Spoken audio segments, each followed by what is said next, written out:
இது ஃபர்ஸ்ட் மலேசியாவின் செய்திகள் உங்களுக்காக.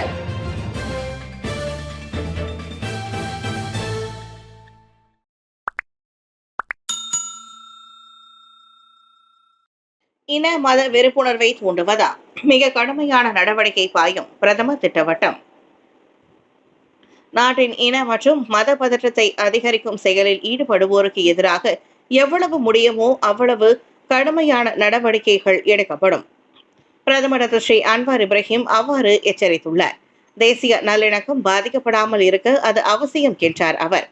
பெரும்பான்மையினரோ சிறுபான்மையினரோ யாராக இருந்தாலும் மக்கள் மத்தியில் பதற்றத்தை அதிகரித்து அதன் மூலம் குளிர்காய நினைத்தால் அதற்கான விலையை கொடுத்தே ஆக வேண்டும்.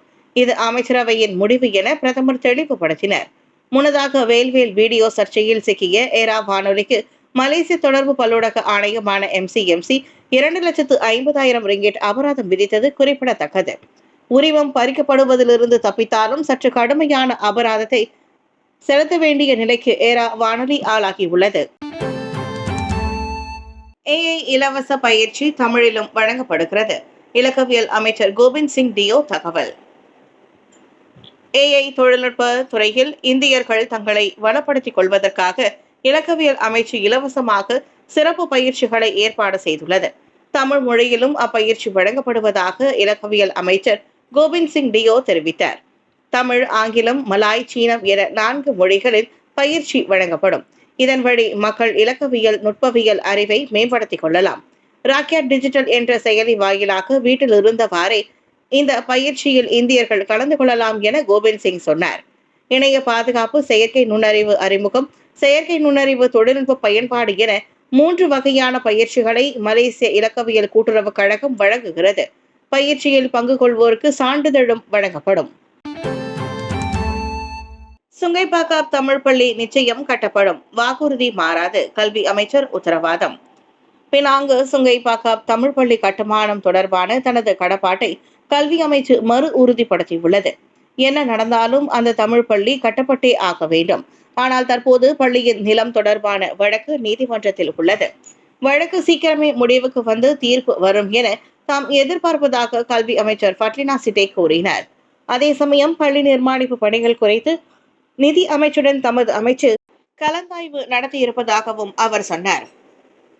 எனவே சுங்கைப்பாக்கம் தமிழ் பள்ளியை கட்டும் வாக்குறுதி நிச்சயம் நிறைவேற்றப்படும் என திபோங் நிபால் நாடாளுமன்ற உறுப்பினருமான ஃபட்லினா கூறினார். சுங்கைப்பாக்கம் தமிழ் பள்ளி மேம்பாட்டின் தற்போதைய நிலை குறித்து மேலவையில் செனட்டர் டாக்டர் லிங்கேஸ்வரன் எழுப்பிய கேள்விக்கு ஃபட்லினா பதிலளித்தார். மலேசியா கினி செய்தியாளர் கைது, பறிபோகும் ஆபத்தில் ஊடக சுதந்திரம். ராமசாமி. வெளிநாட்டு தொழிலாளர்கள் கடத்தல் தொடர்பில் லஞ்சம் வாங்கியதன் பேரில் மலேசியா கினி செய்தியாளர் பி நந்தகுமாருக்கு எதிராக MACC காட்டியுள்ள வேகம் ஆச்சரியம் அளிப்பதாக பேராசிரியர் டாக்டர் பி ராமசாமி கூறியுள்ளார். கைதாகி ஜாமீனில் வெளியான சில நாட்களிலேயே அவரை நீதிமன்றத்தில் குற்றம் சாட்ட அந்த மலேசிய ஊழல் தடுப்பு ஆணையம் முடிவு செய்துள்ளது. முக்கிய புள்ளிகள் சம்பந்தப்பட்ட லட்சக்கணக்கான ரிங்கிட் ஊழல் புகார்களில் மெத்தனம் காட்டுவதாக விமர்சிக்கப்படும் MACC நந்தகுமார் விவகாரத்தில் இத்தனை வேகத்தில் செயல்பட்டிருப்பது மலைக்க வைக்கிறது. தான் லஞ்சம் வாங்கவில்லை என நந்தகுமார் வாதிடுகிறார். அவர் சொல்வது உண்மையா இல்லையா என்பதை நீதிமன்றம் முடிவு செய்யட்டும். அதை விடுத்து அவர் குற்றம் இழைத்தவர் என அரசாங்கம், அமலாக்க நிறுவனங்களோ அல்லது பொதுமக்களோ முன்கூட்டியே தீர்மானிக்க கூடாது என உரிமை கட்சியின் தலைவருமான ராமசாமி சுட்டிக்காட்டினார். அதே சமயம் தனது பணியாளருக்கு எதிராக நீதிமன்றத்தில் குற்றச்சாட்டு கொண்டு வரப்படும் முன்பே மலேசியா கினி அவரை பணி இடைநீக்கம் செய்திருப்பதும் வியப்பை ஏற்படுத்தியுள்ளது. நீதிமன்றத்தில் வேறு விதமாக நிரூபிக்கப்படும் வரை அவர் குற்றவாளி அல்ல. ஆக இவ்விஷயத்தில் வெளியாரின் தலையீடு அல்லது அழுத்த பல்கலைக்கழகங்களின் கௌரவ டாக்டர் பட்டம் பெறுபவர்கள் இனி உயர்கல்வி அமைச்சின் அனுமதியை பெற வேண்டும். உயர்கல்வி அமைச்சர். அரசு அல்லது தனியார் பல்கலைக்கழகங்கள் வழங்கும் அனைத்து கௌரவ டாக்டர் பட்டங்களும் இனி உயர்கல்வி அமைச்சின் மதிப்பீடு மற்றும் அனுமதியை பெற்றிருக்க வேண்டும். தற்போது அரசு பல்கலைக்கழகங்கள் இந்த மதிப்பீடு வழிமுறைகளை பின்பற்றுகின்றன. ஆனால் சில தனியார் பல்கலைக்கழகங்கள் சுயமாகவே இந்த கௌரவ பட்டம் பெறுபவர்களை நிர்ணயித்துக் கொள்கின்றன என உயர்கல்வி அமைச்சர் டாக்டர் ஜம்ரி அப்துல் காதிர் தெரிவித்தார். வழங்கும் ஒவ்வொரு கௌரவ பட்டம் பெறுநர்களும் சரியான தகுதியும் பின்புலமும் கொண்டிருப்பது மதிப்பீடு செய்யப்பட்டு அந்த பட்டியல் உயர்கல்வி அமைச்சின் அனுமதியை பெற்றிருக்க வேண்டும் என அனைத்து அரசு மற்றும் தனியார் பல்கலைக்கழகங்களுக்கும் உத்தரவிடப்பட்டிருப்பதாக அவர் கூறினார். தனியார் பல்கலைக்கழகங்கள் விருப்பம் போல இந்த டாக்டர் கௌரவ பட்டங்களை வழங்குவதை தவிர்க்க இந்த நடைமுறையை அரசாங்கம் கூர்ந்து கவனம் செலுத்தி வருவதாக அவர் கூறினார். நெகிரி சிம்பிளானில் குத்தகை சொத்து உரிமையாளர்கள் நிரந்தர அந்தஸ்தை பெற மந்திரி பெசார் அறிவுறுத்து. வீட்டு மனையின் நிலையை குத்தகையில் இருந்து நிரந்தர உரிமையாக மாற்ற விண்ணப்பிக்காத நெகிரி சிம்பிளான் வாசிகள் உடனடியாக அவ்வாறு செய்யுமாறு மாநில அரசு கேட்டுக் கொண்டுள்ளது. தற்போது வீட்டு உரிமையாளர்களிடம் இருந்து விண்ணப்பங்கள் மிகவும் மெதுவாகவே பெறப்படுவதாக மந்திரி பெசார் டத்தோஸ்ரீ அமீனுddin கூறினார். விண்ணப்பிப்பதற்கான காலவரையறை எதனையும் நிர்ணயிக்க நாங்கள் விரும்பவில்லை. ஆனால் என்றாவது ஒரு நாள் இத்திட்டம் நிறுத்தப்பட்டு விட்டால் உரிமையை மாற்றாதவர்களுக்கு பிரச்சனையாகிவிடும் என அவர் நினைவுறுத்தினார். இத்திட்டம் இப்போது 2வது தவணையில் உள்ளது. 3வது தவணை வரும்போது நிறுத்தப்படவும் வாய்ப்புள்ளது. எனவே வீட்டு உரிமையாளர்கள் காலம் தாழ்த்தாமல் தத்தம் மாவட்டங்களில் உள்ள நில மற்றும் மாவட்ட அலுவலகங்களில் அதற்கான விண்ணப்பத்தை செய்யுமாறு டத்தோஸ்ரீ அமீனுddin கேட்டுக்கொண்டார். எனினும் அசல் உரிமையாளர்கள் மட்டுமே அதற்கு விண்ணப்பிக்க முடியும் என்பது குறிப்பிடத்தக்கது. செராஸ் கம்போங் பாருவில் அசுத்தமான நிலையில் செயல்பட்டு வந்த 2 கோழி அறுக்கும் கடைகள் மூடப்பட்டன. கோலாலம்பூர் கம்போங் செராஸ் பாருவில் உள்ள கோழி அறுக்கும் கடைகள் அசுத்தமான நிலையில் இருந்ததை தொடர்ந்து அந்த கடைகள் மூடப்பட்டுள்ளன. அங்கு துர்நாற்றம் வீசுவதும் கோழிகள் தரைகளில் சுத்தமில்லாத சூழலில் வைக்கப்பட்டிருந்ததும் கண்டுபிடிக்கப்பட்டது. உள்நாட்டு வாணிபு மற்றும் பயணீட்டாளர் அமைச்சின் அதிகாரிகள் ஜாக்கிமின் ஹலால் உணவு பாதுகாப்புத்துறை குடிநுழைவுத்துறை ஆகியவை இன்று காலை மேற்கொண்ட திடீர் நடவடிக்கையில் இந்த அசுத்தமான சூழலில் உள்ள கடைகள் அம்பலமாகின. இந்த திடீர் சோதனையில் 3200 கிலோகிராம் எடையிலான 27,938 ரிங்கெட் மதிப்பிலான கோழிகள் பறிமுதல் செய்யப்பட்டன. அதே சமயத்தில் 26 இந்திய மற்றும் வங்காளதேசத்தை சேர்ந்த வெளிநாட்டு தொழிலாளர்கள் கைது செய்யப்பட்டனர். 2 வார கால கண்காணிப்பிற்கு பிறகு இந்த திடீர் சோதனை மொத்தம் 4 கடைகளில் நடத்தப்பட்டன. அதில் 2 கடைகள் முறையாக பதியப்பட்ட கடைகள், மேலும் 2 சட்டவிரோதமாக செயல்பட்டு வந்ததும் கண்டறியப்பட்டது. சத்யா அலாமில் காருடன் கடத்தப்பட்ட 6 வயது சிறுமி பத்திரமாக கண்டெடுப்பு. இயக்கத்தில் இருந்த காருடன் கடத்தப்பட்ட 6 வயது சிறுமி 45 நிமிடத்திற்கு பிறகு பத்திரமாக கண்டெடுக்கப்பட்டார். இச்சம்பவம் நேற்று காலை 6:55 மணியளவில் சத்யா அலாமில் நிகழ்ந்தது.